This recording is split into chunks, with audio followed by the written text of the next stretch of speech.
अब रुक करते हैं लाहौर का। चैम्बर ऑफ कॉमर्स के ताजिर कन्वेंशन में ताजिरों की भरपूर शिरकत। सदर लाहौर चैम्बर का हुकूमती पेशकश पर मशरूत मुज़ाकरात का ऐलान।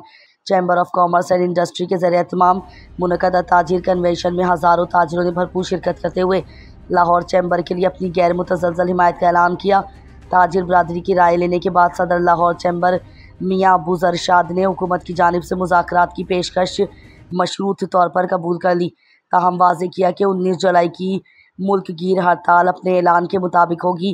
ताजिर कन्वेंशन से सदर लाहौर चैम्बर मियाँ अबू ज़रशाद, सीनियर नायब सदर इंजीनियर खालिद उस्मान, नायब सदर शाहिद नज़ीर चौधरी, साबिक सदूर मियाँ अंजुम निसार मोहम्मद अली मियाँ, साबिक सीनियर नायब सदर अली हसाम असगर, साबिक नायब सदर फ़हीमुल रहमान सहगल, ताजिर व सनअतकार तंजीमों के नुमाइंदगान और चैम्बर की एग्जेक्टिव कमेटी के अरकान ने खिताब किया। मियाँ अबू ज़रशाद ने कहा कि कारोबारी बरादरी को सख्त व ज़ालिमाना पॉलिसियों के ज़रिए दीवार से लगा दिया गया है। हम हड़ताल शौक़ से नहीं कर रहे बल्कि मजबूरी के इंतहा पर पहुँच चुके हैं। उन्होंने इनकम टैक्स ऑर्डिनेंस की शक्ल 37A को काला कानून करार देते हुए कहा कि ये सनत व तिजारत को तबाह करेगा।